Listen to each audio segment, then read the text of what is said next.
Book 9, Part 1 of the Republic, by Plato. This recording is in the public domain. Last of all comes the tyrannical man, about whom we have once more to ask, how is he formed out of the democratical, and how does he live, in happiness or in misery? Yes, he said, he is the only one remaining. There is, however, I said, a previous question which remains unanswered. What question?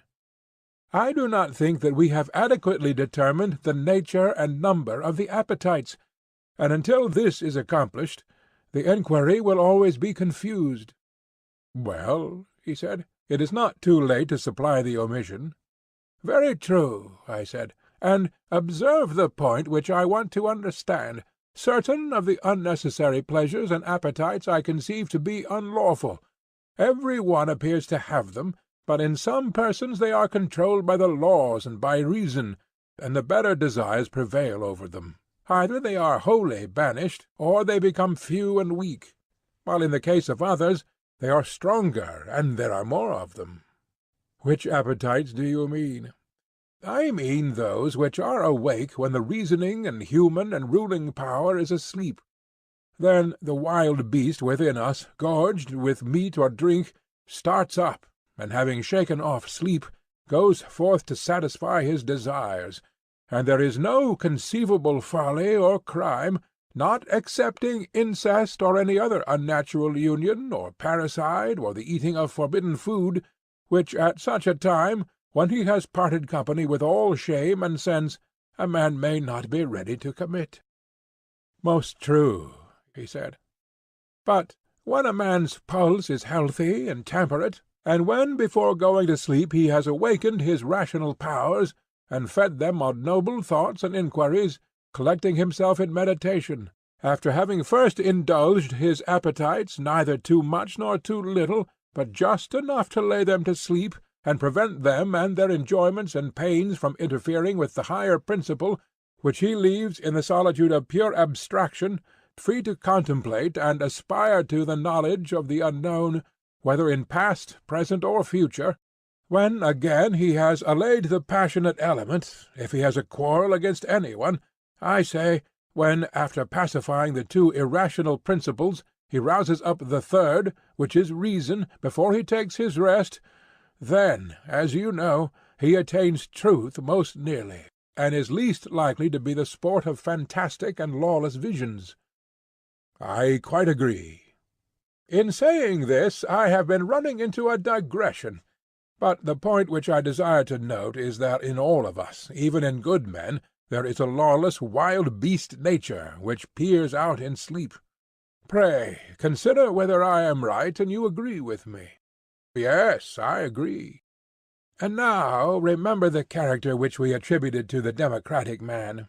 He was supposed by his youth upwards to have been trained under a miserly parent, who encouraged the saving appetites in him, but discountenanced the unnecessary, which aim only at amusement and ornament. True. And then he got into the company of a more refined, licentious sort of people, and taking to all their wanton ways, rushed into the opposite extreme from an abhorrence of his father's meanness. At last, being a better man than his corruptors, he was drawn in both directions until he halted midway, and led a life, not of vulgar and slavish passion, but of what he deemed moderate indulgence in various pleasures. After this manner the democrat was generally out of the oligarch. Yes, he said, that was our view of him, and is so still. And now, I said, years will have passed away, and you must conceive this man, such as he is, to have a son, who was brought up in his father's principles. I can imagine him. Then you must further imagine the same thing to happen to the son which has already happened to the father.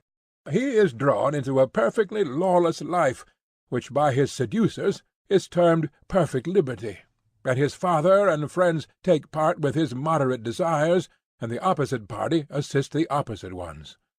As soon as these dire magicians and tyrant-makers find that they are losing their hold on him, they contrive to implant in him a master passion, to be lord over his idle and spendthrift lusts, a sort of a monstrous winged drone, that is the only image which will adequately describe him. Yes, he said, that is the only adequate image of him. And when his other lusts, amid clouds of incense and perfumes and garlands and wines, and all the pleasures of a dissolute life, now let loose, come buzzing around him, nourishing to the utmost the sting of desire which they implant in his drone-like nature, then at last this lord of the soul, having madness for the captain of his guard, breaks out into a frenzy. And if he finds in himself any good opinions or appetites in process of formation, and there is in him any sense of shame remaining, to these better principles he puts an end, and casts them forth until he has purged away temperance and brought in madness to the full. Yes, he said, that is the way in which the tyrannical man is generated. And is not this the reason why, of old, love has been called a tyrant? I should not wonder. Further, I said, has not a drunken man also the spirit of a tyrant? He has. And you know that a man who is deranged and not right in his mind will fancy that he is able to rule not only over men, but also over the gods. That he will. And the tyrannical man, in the true sense of the word, comes into being when, either under the influence of nature or habit, or both, he becomes drunken, lustful, passionate. Oh, my friend, is not that so? Assuredly. Such is the man, and such is his origin. And next, how does he live? Suppose, as people facetiously say, you were to tell me. I imagine, I said, at the next step in his progress, that there will be feasts and carousals and revellings and courtesans, and all that sort of thing. Love is the lord of the house within him, and orders all the concerns of his soul. That is certain. Yes, and every day and every night desires grow up, many and formidable, and their demands are many. They are indeed, he said. His revenues, if he has any, are soon spent. True. Then comes debt and the cutting down of his property. Of course. When he has nothing left, must not his desires, crowding in the nest like young ravens, be crying aloud for food, and he, goaded on by them, and especially by love himself, who is in a matter the captain of them, is in a frenzy, and would fain discover whom he can defraud or despoil of his property, in order that he might gratify them? Yes, that is sure to be the case. He must have money, no matter how, if he is to escape horrid pains and pangs. He must. And as in himself there was a succession of pleasures, and the new got the better of the old and took away their rights, so he, being younger, will claim to have more than his father and his mother, and if he has spent his own share of the property, he will take a slice of theirs. No doubt he will.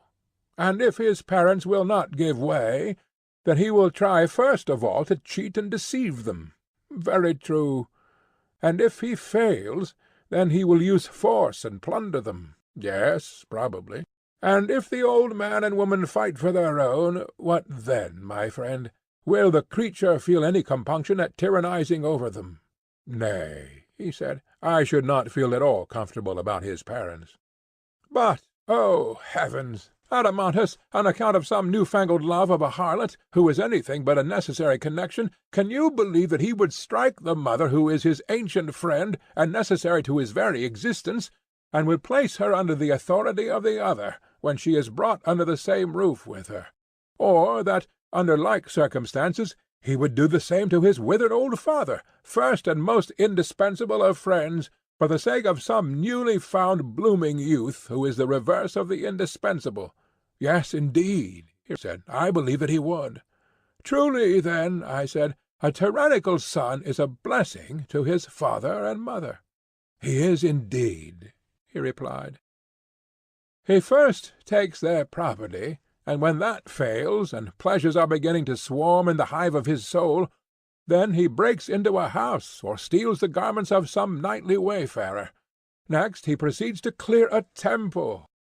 Meanwhile, the old opinions which he had when a child, and which gave judgment about good and evil, are overthrown by those others which have just been emancipated, and are now the bodyguard of love, and share his empire. These, in his democratic days, when he was still subject to the laws and to his father, were only let loose in the dreams of sleep. But now that he is under the dominion of love, he becomes always and in waking reality what he was then very rarely and in a dream only. He will commit the foulest murder, or eat forbidden food, or be guilty of any other horrid act. Love is his tyrant, and lives lordly in him, and lawlessly, and being himself a king, leads him on, as a tyrant leads a state, to the performance of any reckless deed by which he can maintain himself and the rabble of his associates, whether those whom evil communications have brought in from without, or those who he himself has allowed to break loose within him by reason of a similar evil nature in himself. Have we not here a picture of his way of life? Yes, indeed, he said. And if there are only a few of them in the state, and the rest of the people are well disposed, they go away and become the bodyguard or mercenary soldiers of some other tyrant, who may probably want them for a war. And if there is no war, they stay at home, and do many little pieces of mischief in the city. What sort of mischief? For example, they are the thieves, burglars, cut-purses, footpads, robbers of temples, man-stealers of the community. Or, if they are able to speak, they turn informers, and bear false witness, and take bribes. A small catalogue of evils, even if the perpetrators of them are few in number. Yes, I said, but small and great are comparative terms, and all these things, in the misery and evil which they inflict upon a state, do not come within 1,000 miles of the tyrant.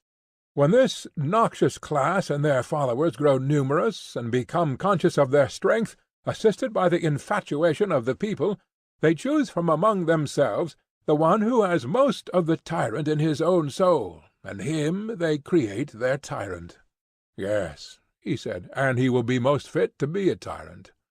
If the people yield, well and good, but if they resist him, as he began by beating his own father and mother, so now, if he has the power, he beats them, and will keep his dear old fatherland or motherland, as the Cretans say, in subjection to his young retainers, whom he has introduced to be their rulers and masters. This is the end of his passions and desires. Exactly. When such men are only private individuals, and before they get power, this is their character. They associate entirely with their own flatterers or ready tools, or if they want anything from anybody, they in their turn are equally ready to bow down before them. They profess every sort of affection for them. But when they have gained their point, they know them no more. Yes, truly. They are always either the masters or servants, and never the friends of anybody. The tyrant never tastes of true freedom or friendship. Certainly not. And may we not rightly call such men treacherous?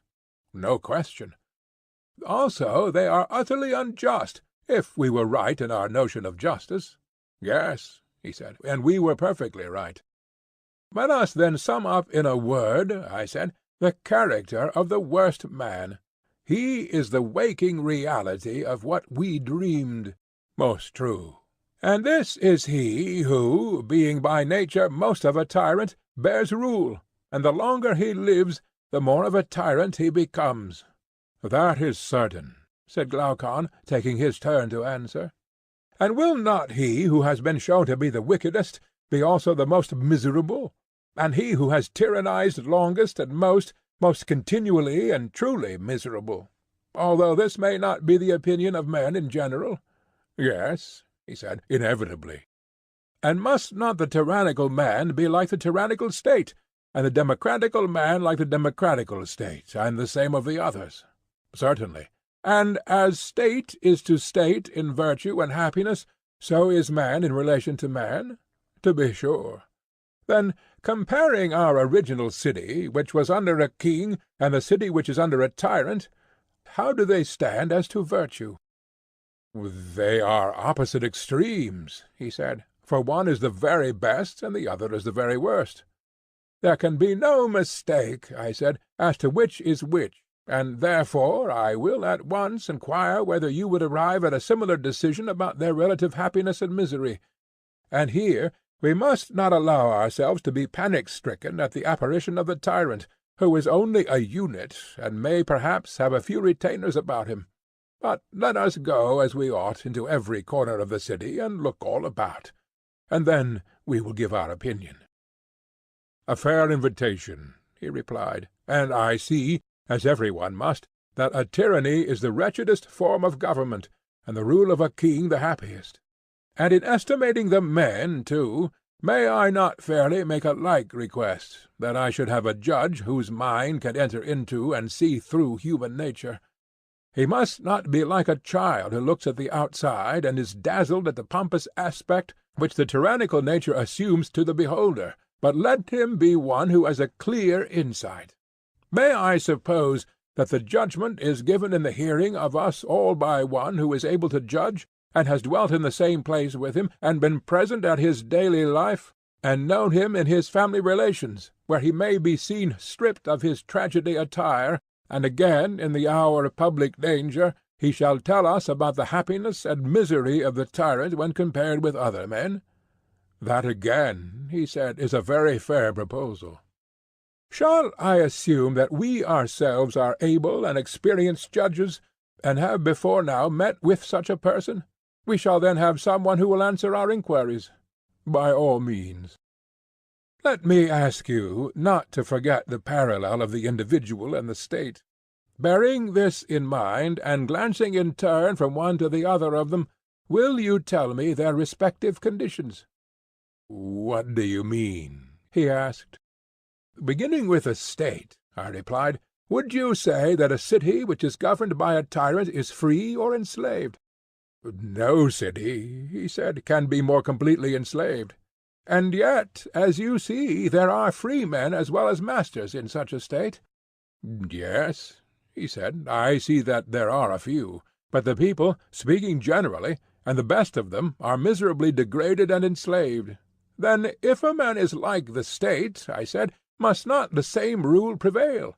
His soul is full of meanness and vulgarity, the best elements in him are enslaved, and there is a small ruling part which is also the worst and maddest. Inevitably. And would you say that the soul of such an one is the soul of a free man or of a slave? He has the soul of a slave, in my opinion. And the state which is enslaved under a tyrant is utterly incapable of acting voluntarily? Utterly incapable. And also the soul which is under a tyrant, I am speaking of the soul taken as a whole, is least capable of doing what she desires. There is a gadfly which goads her, and she is full of trouble and remorse. Certainly. And is the city which is under a tyrant rich or poor? Poor. And the tyrannical soul must be always poor and insatiable? True. And must not such a state and such a man be always full of fear? Yes, indeed. Is there any state in which you will find more of lamentation and sorrow and groaning and pain? Certainly not. And is there any man in whom you will find more of this sort of misery than in the tyrannical man, who is in a fury of passions and desires? Impossible. Reflecting upon these and similar evils, you held the tyrannical state to be the most miserable of states? And I was right, he said. Certainly, I said. And when you see the same evils in the tyrannical man, what do you say of him? I say that he is by far the most miserable of all men. There, I said, I think that you are beginning to go wrong. What do you mean? I do not think that he has as yet reached the utmost extreme of misery. Then who is more miserable? One of whom I am about to speak. Who is that? He who is of a tyrannical nature, and instead of leading a private life, has been cursed with the further misfortune of being a public tyrant. From what has been said, I gather that you are right. Yes, I replied, but in this high argument you should be a little more certain, and should not conjecture only. For of all questions, this respecting good and evil is the greatest. Very true, he said. Let me then offer you an illustration, which may, I think, throw a light upon this subject. What is your illustration? The case of rich individuals in cities who possess many slaves. From them you may form an idea of a tyrant's condition, for they both have slaves. The only difference is that he has more slaves. Yes, that is the difference. You know that they live securely and have nothing to apprehend from their servants. What should they fear? Nothing. But do you observe the reason of this? Yes, the reason is that the whole city is leagued together for the protection of each individual. Very true, I said. But imagine one of these owners, the master, say, of some 50 slaves, together with his family and property and slaves, carried off by a god into the wilderness, where there are no free men to help him. Will he not be in an agony of fear, lest he and his wife and children should be put to death by his slaves? Yes, he said, he will be in the utmost fear. The time has arrived when he will be compelled to flatter divers of his slaves, and make many promises to them of freedom and other things, much against his will. He will have to cajole his own servants. Yes, he said, that will be the only way of saving himself. And suppose the same God who carried him away to surround him with neighbors who will not suffer any man to be the master of another, and who, if they could catch the offender, would take his life. His case will be still worse, if you suppose him to be everywhere surrounded and watched by enemies. And is not this the sort of prison in which the tyrant will be bound, he who, being by nature such as we have described, is full of all sorts of fears and lusts? His soul is dainty and greedy, and yet alone, of all men in the city, he is never allowed to go on a journey, or to see the things which other free men desire to see.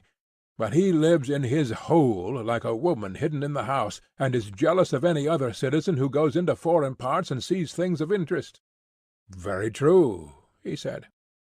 And amid evils such as these will not he who is ill-governed in his own person, the tyrannical man, I mean, whom you just now decided to be the most miserable of all, will not he be yet more miserable when, instead of leading a private life, he is constrained by fortune to be a public tyrant?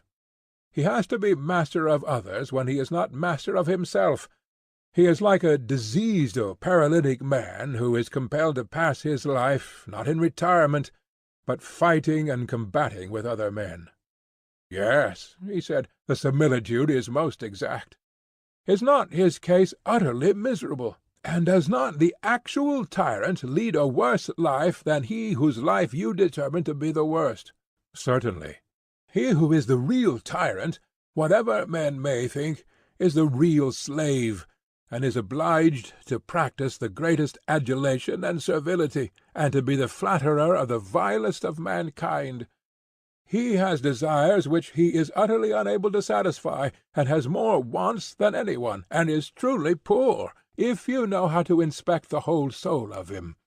All his life long he is beset with fear, and is full of convulsions and distractions, even as the state which he resembles.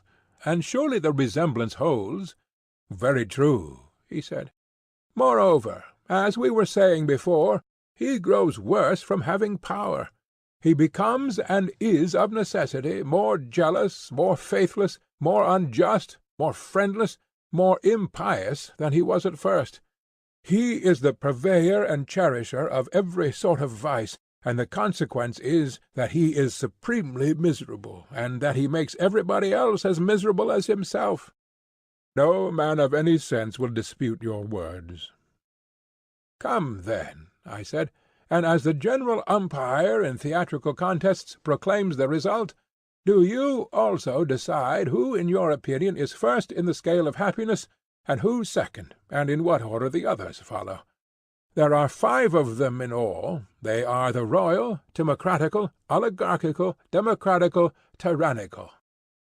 The decision will be easily given, he replied. They shall be choruses coming on the stage, and I must judge them, in the order in which they enter, by the criterion of virtue and vice, happiness and misery. Need we hire a herald, or shall I announce that the son of Ariston, the best, has decided that the best and justest is also the happiest, and that this is he who is the most royal man and king over himself, and that the worst and most unjust man is also the most miserable, and that this is he who, being the greatest tyrant of himself, is also the greatest tyrant of his state? Make the proclamation yourself, he said. And shall I add, whether seen or unseen by gods and men? Let the words be added. Then this, I said, will be our first proof, and there is another, which may also have some weight. What is that? End of Book 9, Part 1 of the Republic.